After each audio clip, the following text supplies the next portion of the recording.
సంగారెడ్డి జాతీయ రహదారిపై రోడ్డు ప్రమాదం చోటు చేసుకుంది. ఇక ఆందోళనలోని సంగుపేట వద్ద 161 జాతీయ రహదారిపై బైక్ కారును ఢీకొట్టింది. ఈ ప్రమాదంలో సింగూరు గ్రామానికి చెందిన నర్సింహులు అనే వ్యక్తి మృతి చెందాడు.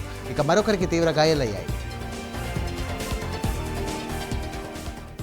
కడప జిల్లా జమ్మలమడుగులోని ముద్దనూరు రోడ్డు ప్రమాదంలో చోటు చేసుకుంది. ఈ సందర్భంగా గురు వైన్ షాప్ ఎదురుగా వినాయకుడు ఊరేగింపు వద్ద రోడ్డు దాటుతున్న యువకుడిని స్కార్పియో కారు వేగంగా ఢీకొట్టింది. ప్రమాదంలో యువకుడికి తీవ్ర గాయాలయ్యాయి. ఈ ప్రమాదంలో గాయపడిన యువకుడు జమ్మలమడుగు చెందినటువంటి గురుసాయిగా గుర్తించారు. క్షతగాత్రుడిని వెంటనే జమ్మలమడుగు ప్రభుత్వ ఆసుపత్రికి తరలించి చికిత్స అందించారు. సీసీ కెమెరాల ఆధారంగా పోలీసులు కేసు నమోదు చేసుకుని దర్యాప్తు నిర్వహిస్తున్నారు. కడపలోని మాజీ డిప్యూటీ సీఎం అంజాద్ బాషా అన్నదాత పోరు రైతన్నకు బాసటగా వైఎస్ఆర్సీపీ పోస్టర్ను ఆవిష్కరించారు. ఎరువుల బ్లాక్ మార్కెట్పై పార్టీ తరపున కఠినమైనటువంటి పోరాటం ప్రారంభిస్తామని అంజాద్ బాషా తెలియజేశారు. రైతుల ప్రయోజనాల కోసం ప్రభుత్వం తీసుకుంటున్నటువంటి చర్యలకు వైసీపీ అండగా ఉంటుందని అన్నారు. ఈ కార్యక్రమంలో మాజీ టీటీడీ బోర్డు సభ్యులు యానాదయ్య, జిల్లా రైతు విభాగ అధ్యక్షులు సంబటూరు ప్రసాద్ రెడ్డి, జిల్లా యువజన విభాగం అధ్యక్షులు దేవిరెడ్డి, ఆదిత్య తదితరులు పాల్గొన్నారు.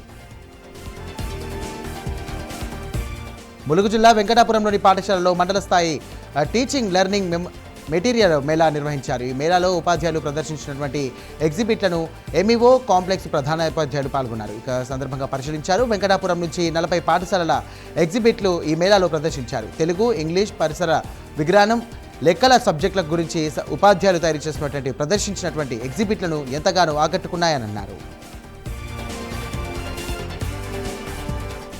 మహబూబాబాద్ జిల్లాలోని ప్రాథమిక వ్యవసాయ సహకార సంఘం ఎదుట మహిళలు, పురుషులు బారులు తిన్నారు. ఈ క్యూ లైన్లో నిరీక్షించినటువంటి ఓ మహిళ సొమ్మసిల్లి పడిపోవడంతో ఆగ్రహించిన రైతులు భారీపై రాళ్లి విసిరారు. ఇక యూరియా కోసం PACS చుట్టూ రైతులు చెప్పులు అరిగేలా తిరుగుతున్న యూరియా దొరకకపోవడంతో లారీపై నుంచి 3 బస్తాలు చోరీ చేశారు. చోరీ దృశ్యాలు ఫోన్లో చిత్రీకరిస్తున్న ప్రతినిధులపై పోలీసులు దురుసుగా ప్రవర్తించారు. ఇక మహిళను కూడా చూడకుండా మగ పోలీసులు మహిళను నెట్టివేయడంతో యూరియా విక్రయ కేంద్రం వద్ద ఉద్రిక్త పరిస్థితులు నెలకొన్నాయి.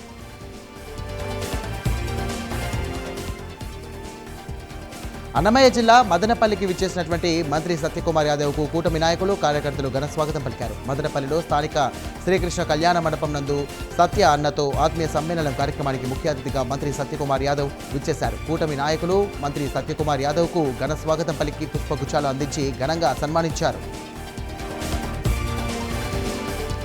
సత్యసాయి జిల్లా హిందూపురంలోని సుద్దాపల్లి వద్ద ఘోర రోడ్డు ప్రమాదం చోటు చేసుకుంది. దైవ దర్శనానికి వెళ్లి నడుచుకుంటూ వస్తున్నటువంటి ఒకే కుటుంబానికి చెందినటువంటి రాజారాం, సామలమ్మను ఆటో ఢీకొట్టింది. ప్రమాదంలో ఒకరు అక్కడికక్కడే మృతి చెందగా మరొకరికి తీవ్ర గాయాలయ్యాయి. స్థానికులు హుటాహుటిన క్షతగాత్రుని ఆసుపత్రికి తరలించారు. ప్రమాదం అనంతరం ఆటో డ్రైవర్ పరారయ్యాడు. పోలీసులు కేసు నమోదు చేసుకుని దర్యాప్తు నిర్వహిస్తున్నారు.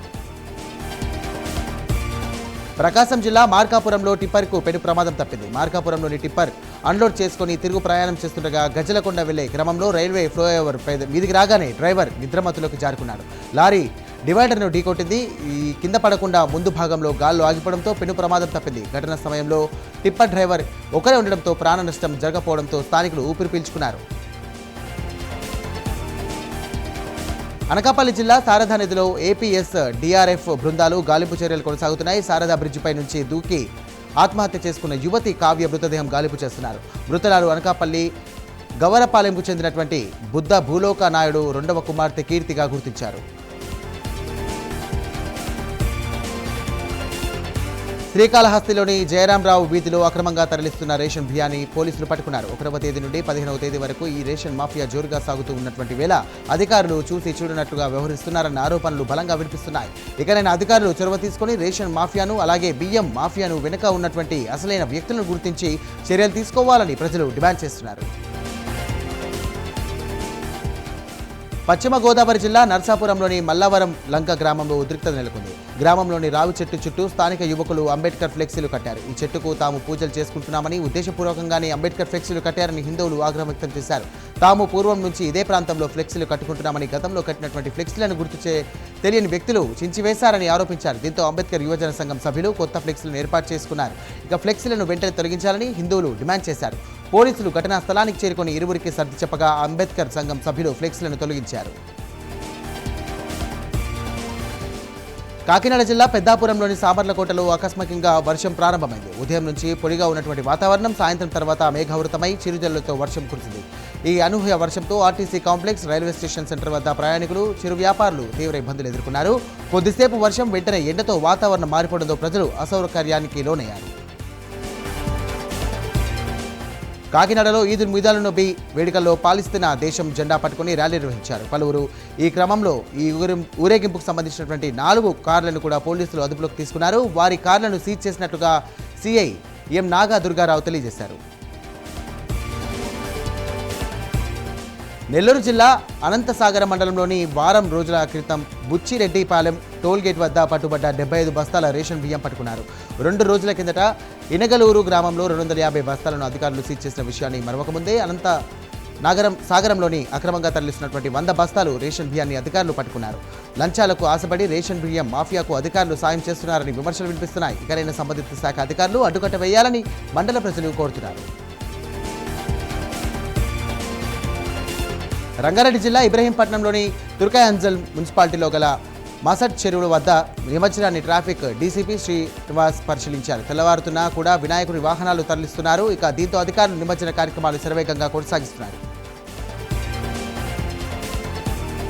అన్నమయ్య జిల్లా రైల్వే కోడూరులో మంత్రి సత్యకుమార్ యాదవ్ పర్యటించారు. అల్లూరి సీతారామరాజు విగ్రహానికి పూలమాలలు వేసి ఘన నివాళులర్పించారు. అనంతరం రాజంపేటకు బయలుదేరి వెళ్లారు మంత్రి సత్యకుమార్ యాదవ్. పర్యటన సందర్భంగా మంత్రికి బీజేపీ నేతల ఘన స్వాగతం పలికారు.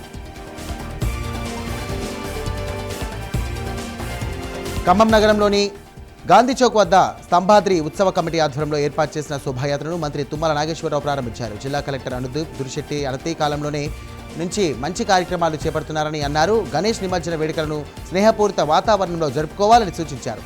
ఆ విఘ్నేశ్వరుడి ఆశీస్సులతో జిల్లా ప్రజలు సుభిక్షంగా ఉండాలని ఆకాంక్షించారు.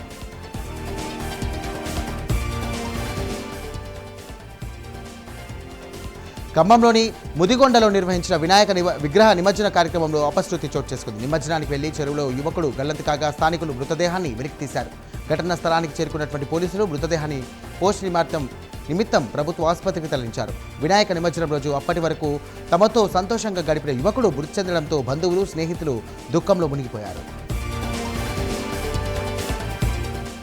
ఖమ్మం జిల్లా పాలేరు నియోజకవర్గ వ్యాప్తంగా వినాయక నిమజ్జనాలు ఘనంగా జరిగాయి. 9 రోజుల పాటు భక్తులతో విశేషంగా పూజలు అందుకున్నటువంటి గణనాథులు గంగమ్మ ఒడికి చేరారు. చివరి రోజున గణపతికి భక్తులు ప్రత్యేక పూజలు చేశారు. డప్పు చప్పులు, కోలాటాల మధ్య అందంగా అలంకరించినటువంటి వాహనాల్లో గణనాథుని శోభాయాత్ర గ్రామంలో నిర్వహించారు. స్థానిక చెరువులు, కాలువల్లో వినాయక విగ్రహాలను భక్తులు నిమజ్జనం చేశారు. నిమజ్జనం సందర్భంగా ఎలాంటి అవాంఛనీయ సంఘటనలు జరగకుండా పోలీసులు గట్టి బందోబస్తును కూడా ఏర్పాటు చేశారు. పశ్చిమ గోదావరి జిల్లా నర్సాపురంలోని పీవీఆర్స్ కాలనీలో గణేష్ నిమజ్జన వేడుకల్లో ఆకతాయిలు గద్దరగోళం సృష్టించారు. గంజాయి మత్తులో మహిళలను వేధిస్తున్నటువంటి 2 యువకుల్ని కూడా పోలీసులు అదుపులోకి తీసుకున్నారు. ఇక ముందుగా వీరు మద్యం సేవించి ఉండవచ్చని భావించారు. అయితే వారి వద్ద నుండి గంజాయి వాసన రావడంతో అదుపులోకి తీసుకొని వీరెక్కడ నుంచి వచ్చారు అనే విషయాన్ని పోలీసులు విచారిస్తున్నారు. అదుపులో తీసుకున్నటువంటి వారిని 2 వీవర్స్ కాలనీకి చెందిన వారిగా గుర్తించారు.